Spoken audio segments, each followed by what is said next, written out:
Welcome back royal diary YouTube channel. இஸ்ரோவோடைய medical officer SC post டீட்டெயிலை பற்றின கம்ப்ளீட்டாக நம்ம பார்க்க போகிறோம். ஸோ இந்த மெடிக்கல் ஆஃபீஸர் எஸ்சியை பொறுத்த வரைக்கும் உங்களுக்கு வந்து பே லெவல் வந்து 10 வந்து ப்ரொவைட் பண்ணுறாங்க. ஸோ 50,000லேருந்து நீங்கள் 1,77,000 வரைக்கும் நீங்கள் ஏர்ன் பண்ணலாம்.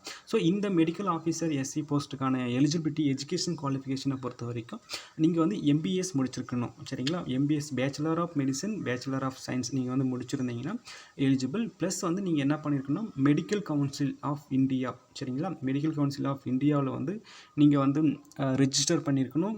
ப்ளஸ் அடிஷ்னலாக என்ன பண்ணியிருக்கோம் அப்படின்னு பார்த்தீங்கன்னா, நீங்கள் வந்து ப்ளஸ் 2 இயர்ஸ் வந்து கிளினிக்கல் எக்ஸ்பீரியன்ஸ் உங்களுக்கு இருக்கணும். சரிங்களா?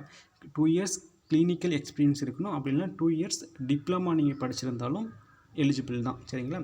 எம்பிஎஸ் முடிச்சிருக்கணும், மெடிக்கல் ஆஃப் கவுன்சிலில் வந்து ரெஜிஸ்டர் பண்ணியிருக்கணும், 2 இயர்ஸ் கிளினிக்கல் எக்ஸ்பீரியன்ஸ் இருக்கணும். அடுத்து வந்து 2 இயர்ஸ் டிப்ளமா நீங்கள் வந்து படிச்சிருந்தாலும் நீங்கள் எலிஜிபிள் தான் மெடிக்கல் ஆஃபீஸர் எஸ்சின்ற போஸ்ட்டுக்கு. ஓகே. ஸோ ஏஜ் லிமிட்டை பொறுத்த வரைக்கும் பார்த்தீங்கன்னா உங்களுக்கு வந்து 35 வரைக்கும் லாஸ்ட் ஏஜ் லிமிட் கொடுத்துருக்காங்க. நீங்கள் ஸ்டார்டிங் ஏஜ் லிமிட் பார்த்தீங்கன்னா ஆஸ் யூஸ்வலாக 18 இயர்ஸ்லேருந்து நீங்கள் வந்து அப்ளை பண்ணிக்கலாம். சரிங்களா? எக்ஸாம் இது எல்லாமே பார்த்தீங்கன்னா ரெக்யூப்மெண்ட் அட்வர்டைஸ்மெண்ட் டைமில் டீட்டெயிலாக கொடுத்துருப்பாங்க. நம்ம வந்து அப்போ வந்து கிளாரிஃபையாக நம்ம டிஸ்கஸ் பண்ணிக்கலாம். சரி, ஓகே.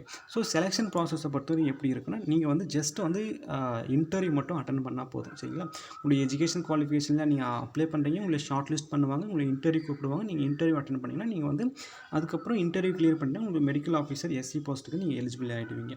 ஓகே.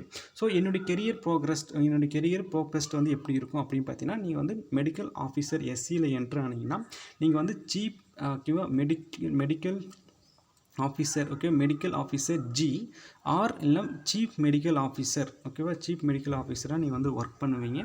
ஸோ உங்களுக்கு வந்து பே லெவல் வந்து 14 வந்து ப்ரொவைட் பண்ணுவாங்க. அதாவது 1,44,000லேருந்து 2,18,000 வரைக்கும் நீங்கள் ப்ரொவைட் பண்ணுவீங்க. ஸோ இதில் வந்து மெரிட் இருக்குது, ப்ரொமோஷன் ஸ்கீம்ஸ் இருக்குது, subject to satisfied in the performance and your nature of duty medical officer SC post. ஓகேங்களா? ஸோ உங்களுக்கு வந்து மோர் தென் டவுட் இருந்தால் நீங்கள் கமெண்ட் செக்ஷனில் சொல்லுங்கள். ப்ளஸ் வந்து இது முழுக்க பார்த்தீங்கன்னா ஒரு அவேர்னஸ், இஸ்ரோவில் மெடிக்கல் ஆஃபீஸர்ன்ற போஸ்ட்டுக்கு இந்த டிகிரி படிச்சவங்களாம் எலிஜிபிளாக இருக்காங்கன்னு ஒரு அவேர்னஸ்க்காக தான் இந்த வீடியோ கிரியேட் பண்ணிட்டு இருக்கோம். ஸோ நீங்கள் வந்து உங்களுக்கு ஏதாவது டவுட் இருந்துச்சுன்னா நம்ம அட்வர்டைஸ்மெண்ட் வந்து டீட்டெயிலாக டிஸ்கஸ் பண்ணிக்கலாம். டவுட் இருந்தால் கமெண்ட் செக்ஷன் சொல்லுங்கள். நீங்கள் வந்து இன்ன வரைக்கும் நம்மளுடைய சேனலுடைய ரா அண்டு ரியல் கண்டென்ட்டை வந்து நீங்கள் எக்ஸ்ப்ளோர் பண்ணாமல் இருந்தீங்கன்னா செக் பண்ணி பாருங்கள். உங்களுக்கு பிடிச்சிருந்துச்சுன்னா லைக் பண்ணுங்கள், ஷேர் பண்ணுங்கள், மறக்காம சப்ஸ்கிரைப் பண்ணி சப்போர்ட் பண்ணுங்கள்.